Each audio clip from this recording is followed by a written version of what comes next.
Timothy uncle ముందు వరుసలో అటు కూర్చున్నాడు. అంకుల్ దగ్గరికి వచ్చి, Timothy, do you have any song, ఏమన్నా పాట ఉంది అన్నాడు. అంకుల్ దగ్గర అప్పుడు పాటల పుస్తకం లేదు, పక్కన కూడా పాటల పుస్తకం పెట్టుకొని ఉన్నారు. వాళ్ళ పాటల పుస్తకం అంకుల్ తీసుకొని అప్పుడు అంకుల్ ఒక పాట సెలెక్ట్ చేశాడు. కరుణించి తిరిగి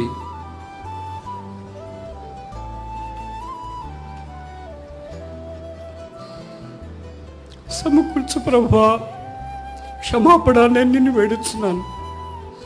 ఇంక ఎల్డర్కి చెప్పాడు, సింగ్ దిస్ సాంగ్ అంతే. ఇంకెళ్ళిపోయాడు. ఆ పాట వీళ్ళు పాడారు.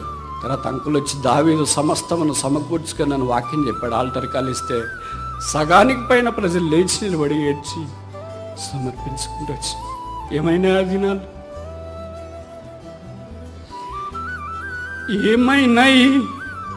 ఏమైందా శేషం, ఏమైనా దావీదు బోధలు